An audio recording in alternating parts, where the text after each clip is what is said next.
ભારત સરકારના નાગરિક ઉડ્ડયન મંત્રી રામ મોહન નાયડુની તાજેતરની વડોદરા મુલાકાત બાદ શહેરના એરપોર્ટ વિકાસને લઈને મહત્વના નિર્ણયો સામે આવ્યા છે. વડોદરાના સાંસદ અને એરપોર્ટ સલાહકાર સમિતિના અધ્યક્ષ ડોક્ટર હેમાંગ જોશીએ પત્રકાર પરિષદ યોજી વડોદરા એરપોર્ટને મળેલી નવી સિદ્ધિઓ અને આગામી યોજનાઓ અંગે વિસ્તૃત માહિતી આપી હતી. ભારત સરકારના નાગરિક ઉડ્ડયન મંત્રી રામ મોહન નાયડુએ વડોદરાની મુલાકાત દરમિયાન વડોદરા એરપોર્ટની વિવિધ સુવિધાઓ અને ભાવિ વિકાસ અંગે સમીક્ષા કરી હતી. આ પ્રસંગે વડોદરા એરપોર્ટ ઓથોરિટીના ઉચ્ચ અધિકારીઓ, એરપોર્ટ સલાહકાર સમિતિના અધ્યક્ષ તથા વડોદરાના સાંસદ ડોક્ટર હેમાંગ જોશી અને તેમની ટીમે મંત્રી સમક્ષ વડોદરાથી આંતરરાષ્ટ્રીય ફ્લાઇટ શરૂ કરવા અંગે વિસ્તૃત રજૂઆત કરી હતી. શહેર અને આસપાસના જિલ્લાઓના મુસાફરોને વધુ સારી હવાઈ સુવિધા મળી રહે તે માટે જરૂરી કાર્યવાહી કરવાની માંગ કરવામાં આવી હતી. આ ઉપરાંત વડોદરા એરપોર્ટ પર એર કાર્ગો સેવા શરૂ કરવા માટે પણ રજૂઆત કરવામાં આવી હતી. રજૂઆતને ધ્યાને લઈને કેન્દ્રીય મંત્રી દ્વારા ઝડપી નિર્ણય લેવામાં આવ્યો અને માત્ર 4 દિવસમાં એર કાર્ગો સેવા માટે અંતિમ મંજૂરીની પ્રક્રિયા પૂર્ણ કરવાની વ્યવસ્થા કરવામાં આવી હોવાનું જણાવાયું હતું.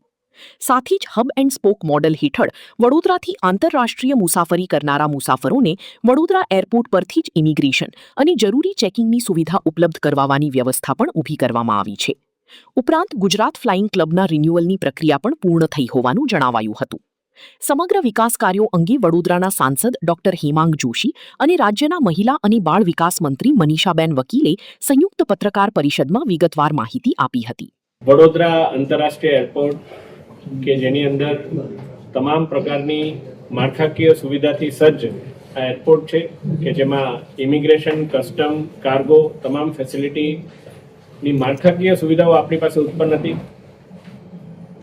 ગત અઠવાડિયે માનનીય કેન્દ્રીય મંત્રી શ્રી રામ મોહન નાયડુજી જ્યારે આવ્યા ત્યારે આપણા ઔદ્યોગિક જે સંગઠન છે FGI અને અમારી એરપોર્ટ એડવાઇઝરી કમિટી સાથે મળી અમારા એરપોર્ટ ડાયરેક્ટર શ્રી અને તમામ ચૂંટાયેલા પ્રતિનિધિશ્રીઓ, અમારા મંત્રીશ્રી અને તમામે અમે ચર્ચા કરી કે કઈ પ્રકારે વડોદરા એરપોર્ટને વહેલામાં વહેલી તકે એર કાર્ગો ફેસિલિટી શરૂ થઈ શકે. કારણ કે વડોદરા મધ્ય ગુજરાત એ ઔદ્યોગિક ક્ષેત્રે ખૂબ જ મહત્વનું સ્થાન ધરાવે છે અને અત્યારે ઘણા આપણા કાર્ગો કન્ટેનર્સ 100 કિલોમીટર કરતાં પણ વધારે દૂરથી એર કાર્ગો પોતાનું ઓપરેટ કરાવવા જઈ રહ્યા છે. એનાથી એ લોકોને માનવબળ અને ઘણા બધા ખર્ચનું એમને નુકસાન ભોગવવું પડતું હોય છે.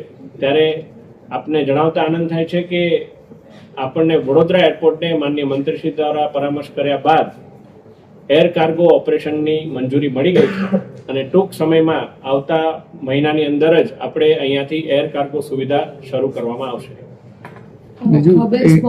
ઇન્ટરનેશનલ એરપોર્ટની વાત હતી, એમાં હબ એન્ડ સ્પોક જે મોડલ એપ્લાય કરવા જઈ રહ્યા છે એ શું છે?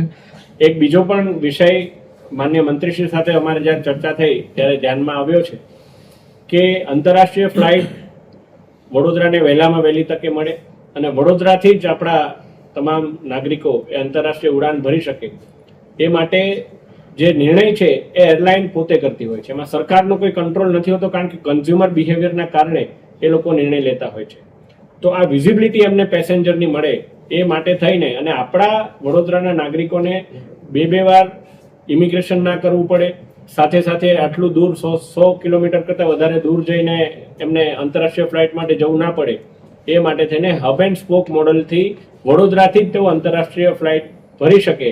એટલે અહીંથી કનેક્ટિંગ ફ્લાઇટ દિલ્હી, અહેમદાબાદ કે મુંબઈ ક્યાંય પણ એમને જવું હોય અહીંયા જ એમનું ઇમિગ્રેશન થઈ જાય, અહીંયા જ એમનું ચેક ઇન થઈ જાય અને તેઓ એ રીતે આંતરરાષ્ટ્રીય ફ્લાઇટમાં પોતે સવાર કરી શકે એ માટેનું પણ એક આયોજન, એક પ્રારંભિક પ્રપોઝલ એના માટેની સહેમતિ એ માનનીય મંત્રીશ્રી દ્વારા મળી છે. એના ઉપર પણ કામ શરૂ થઈ રહ્યું છે અને 2 થી 3 મહિનાની અંદર એ સુવિધા પણ આપણે ત્યાં શરૂ થાય એ માટેની અમારી વડોદરા એરપોર્ટ પર ઇન્ટરનેશનલ ફ્લાઇટ ઉતરવાની જે વાત હતી એ હવે થશે સાકાર કે પછી સપનું કે પછી એમ જ રહેશે? એવું કહી શકાય કે વડોદરા એરપોર્ટ પર ઇન્ટરનેશનલ ફ્લાઇટ ઉતરે અને અહીંથી ટેક ઓફ પણ થાય એ માટે આપણે 5 પગલાં આગળ વધ્યા છે.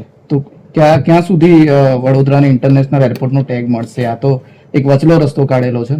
વચલો રસ્તો જ આપણે એ માટે કાઢ્યો છે કે વહેલામાં વહેલી તકે આપણને આ આંતરરાષ્ટ્રીય ફ્લાઇટનો ટેગ મળે. પરંતુ આની અંદર સરકારનો કોઈ નિયંત્રણ ના હોવાના કારણે હું આપને કોઈ પ્રકારનો ખોટો વાયદો ના આપી શકું, પરંતુ એટલું આપણા માટે સરળતા થઈ જશે કે આપણા જે મુસાફરો છે એમને આંતરરાષ્ટ્રીય ફ્લાઇટ પકડવા માટે દૂર દૂર સુધી નહીં